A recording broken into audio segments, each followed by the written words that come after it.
Well, sir?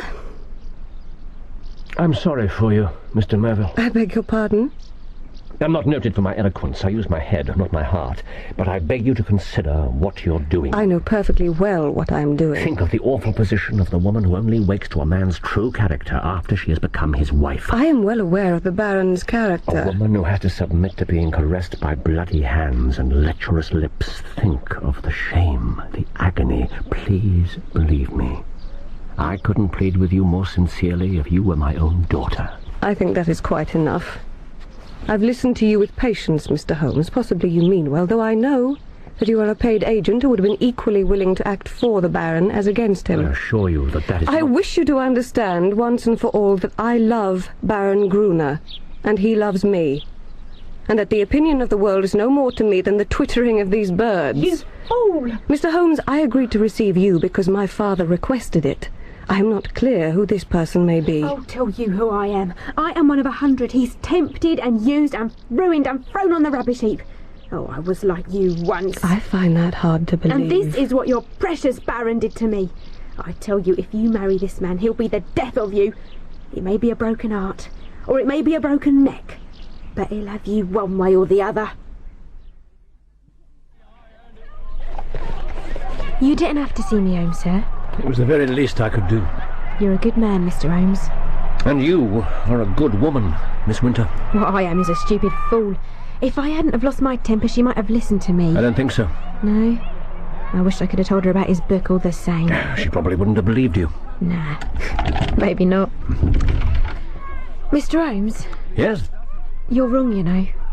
There's precious little goodness in me, not anymore. I don't care about her, not really. If she wants to throw her life away, let her do it. It's him I want to see brought down. Someone's got to get him, Mr. Holmes. Believe me, Miss Winter, I'll do my best. Be honest with me, sir. What are your chances? They're not good. I thought so. Thank you for not lying to me.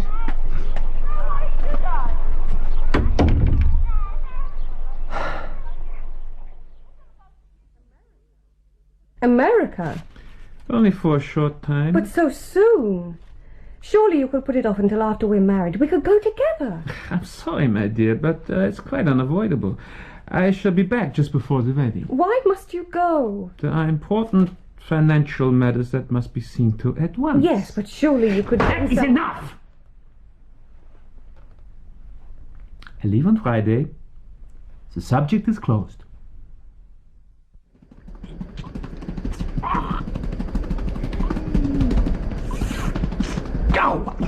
Çok özür dilerim Bay Holmes. Zararı yok. Devam edin lütfen. Peki efendim. Holmes? What? Mrs. Hudson told me you were here. Watson, this heat will ruin your suit. Bir dakika. Dur musunuz lütfen. Bizi yalnız bir kere business. Tabii efendim. Watson, what on earth could be this urgent? This could. It's the latest edition, just on the streets. There, you see? Well-known society figure. Baron Adalbert Gruner sails this Friday for New York. And he's due to return the day before the wedding. You must have rattled him more than he let on. So it seems. And now he's trying to escape us. But he won't, Watson. By the Lord Harry, he won't.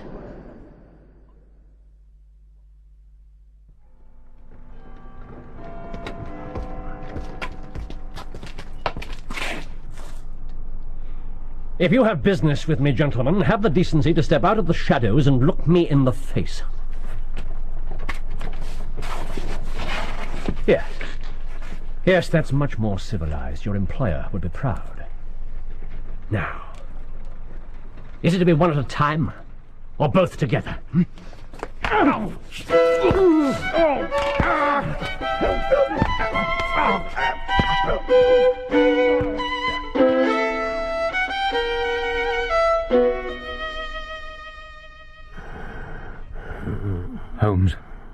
Holmes, can you hear me? Watson.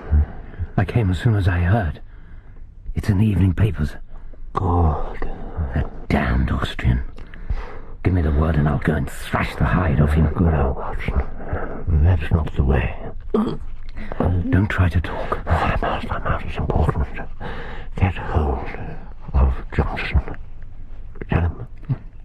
What? Tell him what? He must get the girl out of the way. They'll be after her. Tell him today. I'll go now. Anything else? Yes, two things. Listen carefully. We don't have much time. Is it true that you know who's responsible, Dr. Watson? I can't answer that, Mr... Newell, sir, the Standard. Well, I'm sorry, Mr. Newell, but I can't say anything that might affect the police investigation. I'm sure you understand. Was Mr. Holmes working on a case, Doctor? Gentlemen, I can only comment on Mr. Holmes' medical condition. And that is? Not good. The wounds to the head are extremely severe. Are you saying there's a possibility of brain damage? It can't be ruled out of the question. Erysipelas has set in. Is that serious? I'm afraid it can be extremely serious. Ah, that poor man.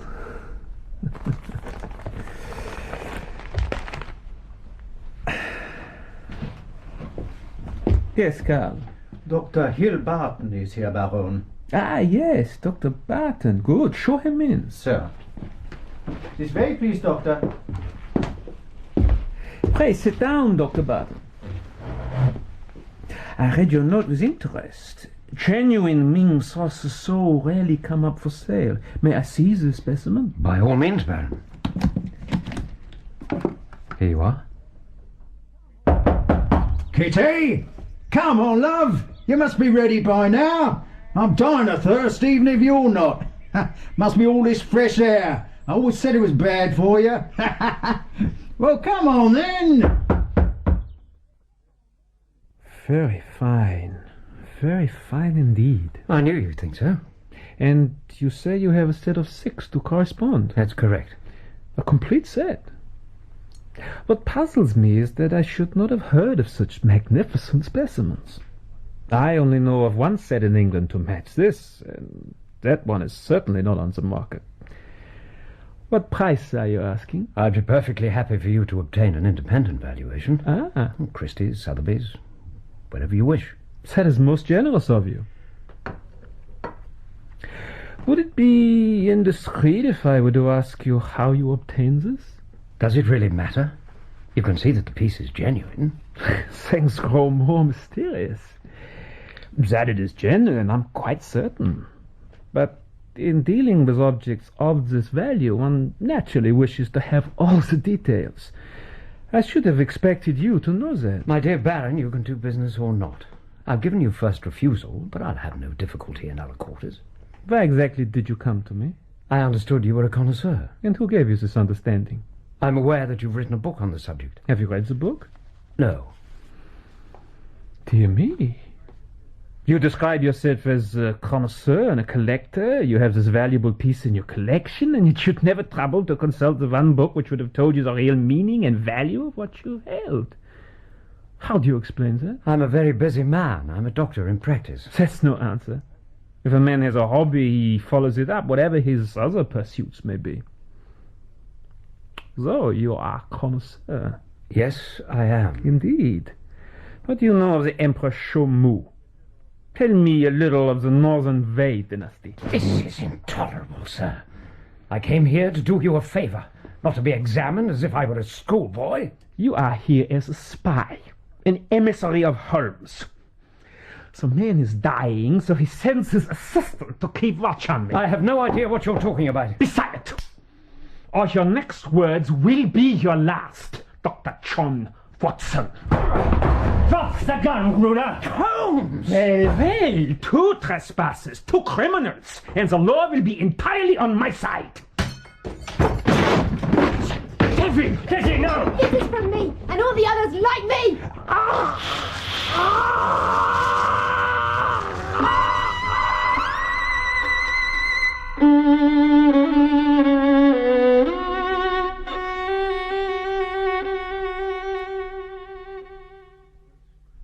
Those screams.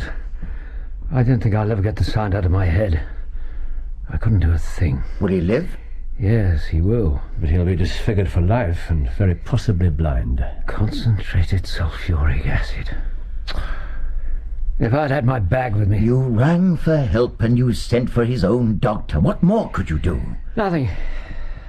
Nothing. The wages of sin, Watson. God knows there was sin enough. If this diary of lust doesn't break off the marriage, nothing will, Sir James. Thank you, Mr. Holmes. Holmes is quite right. When Mr. Merville sees what's in those pages... If it's as horrible as you say, I'm loath to show it to her. Surely, if Gruner is as scarred as you describe, the marriage is thwarted anyway. I'm afraid not. She'd love him the more as a disfigured martyr. It's the book or nothing. It'll bring her back to earth. It's in his own hands. She can't get round it. Well, gentlemen, I owe you my thanks, and those of my client. You may leave the matter of the criminal charges to him. They surely can't be hushed up completely. No, Doctor. But neither Mr. Holmes nor Miss Winter need be unduly worried, I think. Thank you. Now I must go. The Ming saucer, Mr. Holmes? Here. Please thank your client for the loan. Yes, indeed. Worth a king's ransom, Sir Holmes said. Right then, gentlemen. Allow me, Sir James. Good day to you both. Good day. Good day, Sir James. Holmes, you shall be in bed. You may not really have been at death's door, but that doesn't mean you're completely well. Don't fuss, Watson. Don't fuss. Don't fuss. For pity's sake, why couldn't you have told me what you were really up to? I thought the plan was just to keep Gruner in the country a few days longer. I nearly died of shock when you appeared in that doorway. And so did I when Kitty Winter turned up. I should have expected it. All the signs were there. What's happened to my brain? It was damn near beaten to a pulp by Gruner's thugs, remember? Don't change the subject. Very well. I'm sorry if I took you by surprise. Would you have preferred me to let him shoot you? No, of course not. I haven't even had the grace to thank you, have I? I'm sorry. Well, you've had other things on your mind. I came close to ruining the whole thing. Oh, nonsense. You kept him admirably distracted while I did my spot of burglary. Oh, you did a first-class job. Well, I'm glad one of us thinks so. Thank you. Now, I had to break in on you like that. How could I have done anything else? Oh, my dear chap. The thought of your fiancée storming round here howling for my blood was more than I could stand. I'm sure she'll be delighted to hear it. There he goes. I suppose I won't be able to write this one up for a good few years. Pity. It's quite a story. You know, that's a handsome carriage waiting for Sir James. Probably belongs to our illustrious client. Oh, do you think so? There's a crest on the side, but I can't quite make it out. The footman's standing in the way. Watson, come away from the window. Oh, really, Holmes? What can it matter now? Ah, he's moving. Oh, my God. Doctor? I know who it is. I couldn't mistake that crest. Holmes, we've been working for... A loyal friend and a chivalrous gentleman. Let that be enough for us. Now and forever.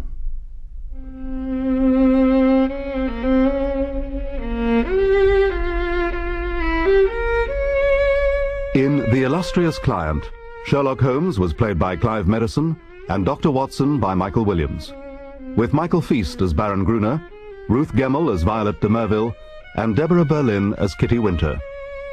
Sir James was played by James Taylor, Corbett by Malcolm Ward, and Johnson by Neville Jason. Other parts were played by members of the cast. The violinist was Leonard Friedman. The Illustrious Client was dramatized for radio by Bert Coules and directed by Patrick Rayner.